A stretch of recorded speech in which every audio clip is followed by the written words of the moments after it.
Vanhemmalta ei odoteta mitään, mutta halutestaan pääsee osallistumaan kaikkeen kivaan.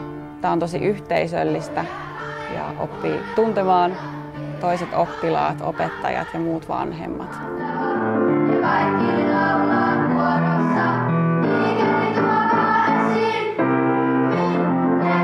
Mun mielestä musiikkiluokalla on ollut kiva, kun täällä on oppinut kaikkea hyödyllisiä taitoja ja oppinut soittamaan eri soittimia. Niin, täällä on kuitenkin ollut tosi hauskaa ja täällä on saanut paljon uusia kavereita ja tekemään uusia musiikillisia juttuja ja soittamaan uusia soittimia. Mitä mä sanon? No, musaluokalla mä opin soittaa kaikkia soittimia, vaikka mä en itse soita mitään. Ja sitten se tuo vähän semmoista piristystä ja kiinnostusta arkeen, kun on kaikki kiinnostavaa koulussa, että kun on kaikkia konsertteja ja niin.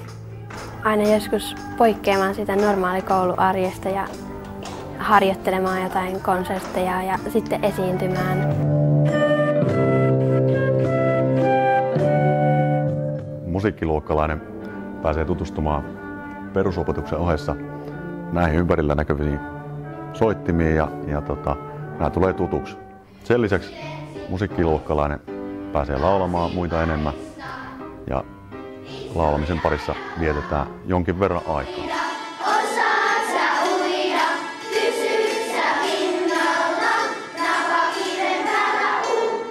Mä tykkään olla musiikkiluokalla, koska me saadaan soittaa paljon eri soittimia ja laulaa äänissä. Se kuulostaa tosi hienolta. Kun pääsi tekemään kaikki projekteja ja esiintymään eri musiikiluokkien kanssa.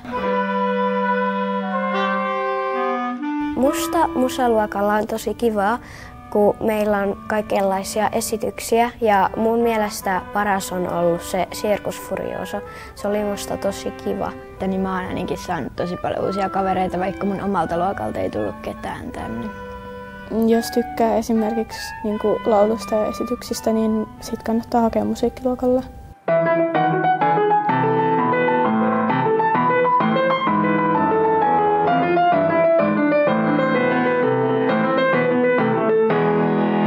Musiikkiluokalla mä tykkään siitä, kun pääsee kaikkiin isoihin projekteihin mukaan ja koska mä tykkään itse myös musiikista.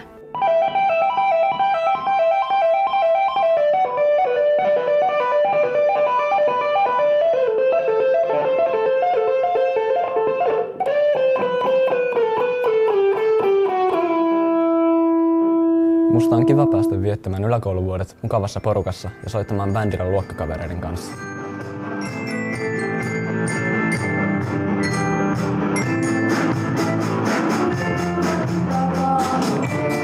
Näitä tuotoksia vanhemmat pääsee sitten todistamaan erilaisissa juhlissa ja konserteissa. Aika ajoin vanhemmat pääsee myös narikkavuoroon Mikaeliin, mutta nehän on mukavia hetkiä, joissa oppii sitten myös tuntemaan hieman luokkatovereiden vanhempia.